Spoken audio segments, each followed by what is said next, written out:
So I became a heroin, pretty much at that point when I started dancing, it started with pills and alcohol. I started doing weed about 13, a meth at 15, and then in the strip club about 21, I started doing benzos and alcohol, and then I discovered opiates, and then it became heroin and cocaine. And then that kind of stayed my drug of choice. You're listening to a 15-minute miracle with Doreen Page. Listen to her tell her story and find me at DaleWileyShow.com. I've been in recovery for about 10 years, almost 11 years, probably about 10 and a half years. And then June 12th would be my 11th year. Wow. Yeah, so I started my childhood. I guess we'll just start with my childhood. So Yeah, I was born and raised in Germany. My father was a military police officer. We moved every 4 years or so, back and forth from the United States to there. The majority of my childhood was in Germany. There, I started being about 6 or 8 years old. I started getting abused by different people in the community, and then but it wasn't your dad, is that right? No, it was not my dad. It was the guy that owned the skating rink, the priest, my best friend's father, just different people. Geez. Yeah, and so when at age 12 we were about to move back to the United States, and I just thought things would be different. That guys only over here did this, and so when I moved to the U.S., we were stationed in Fort Riley, Kansas, and within a year of living back in the U.S., I was assaulted again at age 13. And at that point, I was like, this is just what people do. This is what, this is just what I'm meant for, whatever. And that's when I started kind of using drugs and hanging out with men that were older than me, that were using me. And I was acting out, and I was just a mess. I was getting in fights. I was abusing animals, a lot of the typical behaviors of kids that have gone through trauma. I was in counseling, but I was too afraid to disclose to anybody, and I didn't know who knew about stuff like this, so I didn't know who to talk to. I didn't even know what I was supposed to be saying because I didn't know what was going on. I got trafficked by one of the men that raised me. There's 4 guys that raised me. He was my first trafficker, but he was my best friend. I had no idea. Like, we knew each other. The Romeo Pimp? Yeah, and I knew him for 7 years before we got together, and because he was my boyfriend's best friend, that out of those 4 guys that raised me, and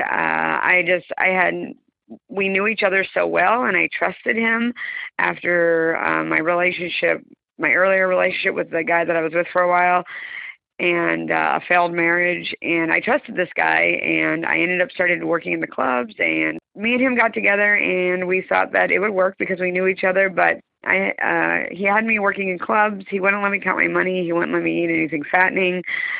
He wouldn't let me do anything risky, like climb trees or go to, do anything that I could break an arm or a leg and not be able to work. He worked in the club with me as a bouncer. And where was this? This was in Junction City, Kansas, outside of Fort Riley, and some Manhattan area. And he just wouldn't let me do anything that I wanted to do. And we did drugs, and then he would hit me and try to convince me that he wasn't hitting me or abusing me. And then he would threaten suicide if I left. And well, I loved this guy, and I just, and I felt bad for him. But I ended up, with the help of some friends, I ended up escaping one night. But that became my first Romeo Pimp. But I never saw it that way in the beginning, because it was just, it was somebody that I cared about, I loved. And I stayed in the strip clubs, going in and out of relationships, and the same kind of people. A lot of the club owners were the same type of person. They were abusive. They would take advantage of the girls. They would rape them or control them or pimp them out. And I just kept finding myself in and out of drug dealing or sexual exploitation, of whether somebody else was coercing me to do it, or I felt like I had to do it for survival, or drugs. The drugs just got worse and worse because I was just self-medicating. What kind of drugs? So I became a heroin, pretty much at that point when I started dancing, it started with pills and alcohol. I started doing weed about 13, a meth at 15, and then in the strip club about 21, I started doing benzos and alcohol, and then I discovered opiates, and then it became heroin and cocaine, and then that kind of stayed my drug of choice. Okay. And a lot of different things happened. I went from, working in clubs to trying the hippie lifestyle, traveling around with a band Fish and living out of my van and selling meat at festivals to the meat eaters, because there was a lot of vegetarian cooks there. And so, and my boyfriend sold glass pipes. And so we did that for a while. I ended up getting pregnant, and then that kind of brought that to a halt. But I was still an addict, and I tried getting away from it. I tried running to Florida, and when I ran to where my family was, my mom and all of that. So when I was 15, I was with those 4 guys that raised me. My dad was a military police officer, like I said. Well, he retired and he became a sheriff, and went to Arizona and then went to Florida. But I became pregnant at age 15, and I wanted to stay with my baby's dad, and I threatened to run away if they took me with them, and my mother was too afraid that I would end up on the street, from Arizona to Kansas. So she let me stay with my 20-year-old boyfriend that had a house that they knew, and so anyway, so I ended up staying in Kansas, but my family eventually ended up in Florida. So I tried to run away to Florida to get away. And when I get there, the bounty hunters came and got me and gave me a free ride back to Kansas. So I was in jail for a while, and I didn't know what was going on. I had my baby. The state took my baby because I had drugs in my system. I just couldn't seem to keep sober. And then things just continued on in that crazy cycle of me drug dealing, me prostituting, me being trafficked, me just on for years. And so my daughter was taken from me for 3 times. I fled again one more time to Florida, trying to get away this time from my life because I kept overdosing. And so I get down to Florida, and the first person, I go to my sister's apartment. It's Christmas Eve. I wanted to surprise my family. They didn't know I was coming. I get out of the car, and there's a guy standing outside, and he walks up to me and my boyfriend's car and says, "Hey, do you want to buy some crack?" And so the drug dealer just happened to live across the hall from my sister. So anyways, he became my new dealer, and I wasn't able to get away from it, and I became pregnant again. And so I had my daughter with me, and I tried to stay sober. We got our own place.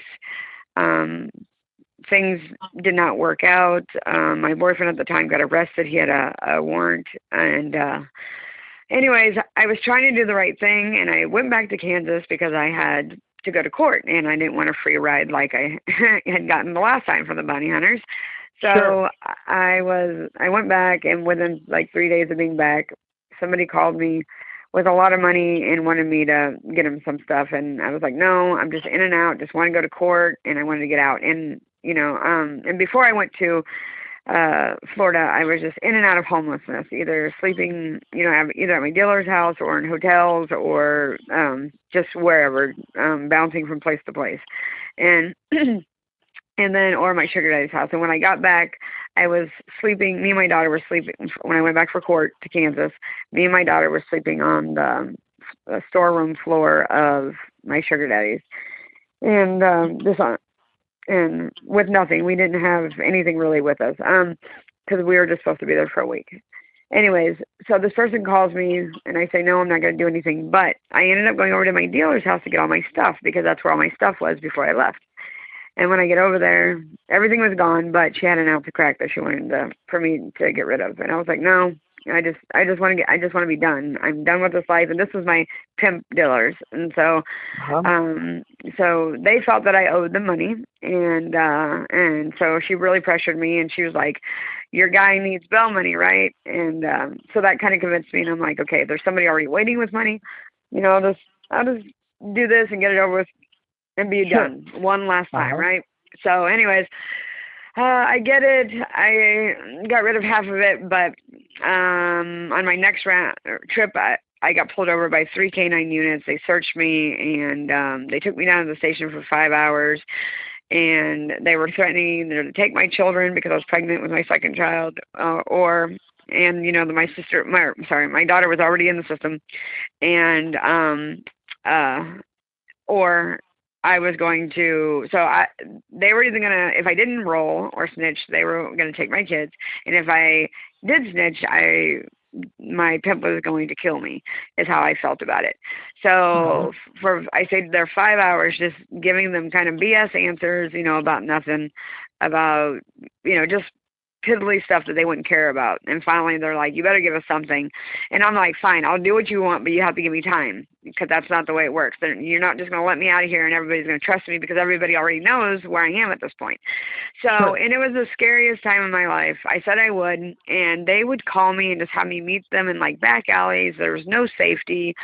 I couldn't tell anybody. I was so scared. I was scared that my dealer pimp would find out, and nobody would mess with me at that point. Nobody would give me anything to sell, because they knew that I got something was not right. And at that point, I just gave up, and I didn't care anymore. I'm like, I'm done. I'm never going to be able to escape this life. This is how it's always going to be. So I decided to come out to Missouri and went to visit my son, or my baby's daddy, the one that I was pregnant with. And when I got out there, they arrested me. So I walk around Hillsborough, Missouri for a couple of hours. And the only person I knew out in St. Louis was my son's father's brother. And he was a pastor. And there was no way I was calling a pastor, is how I felt about it. And so anyways, so I start walking like 45 minutes out of Hillsborough, walking down, Highway A, I think at that time. And some lady pulls over, and she was like, oh, I'll help you. I'll take you to a church. She takes me back into Hillsborough and drops me off at this church there. And she says, wait there for a couple hours. So finally I was like, oh my gosh, I'm going to have to call this pastor. So I call this pastor, and his wife comes and gets me. And they take me into their home, and they have 4 kids, and they love on me. They show me their wedding album. I'm dirty. I'm a mess. I've been up all night. I'm pregnant. I have bruises all over me from shooting up.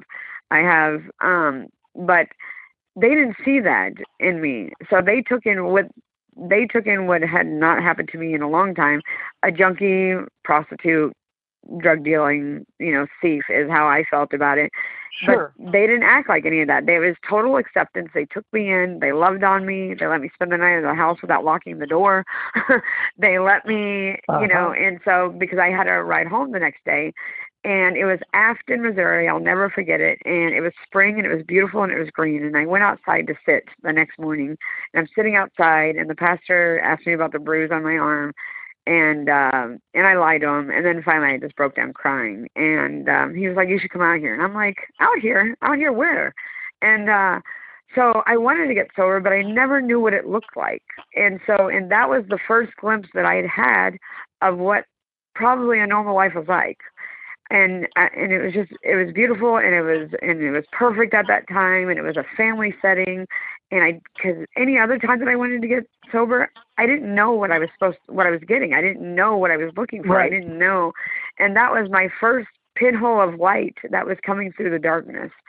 And it gave me hope. So that's where my hope started. And so that was in, I think, June. Yeah. So that my clean date is June 12th. So this is in June sometime, the beginning of June. And so I just had hope, and I went back to Kansas. I was like determined I was going to stay sober.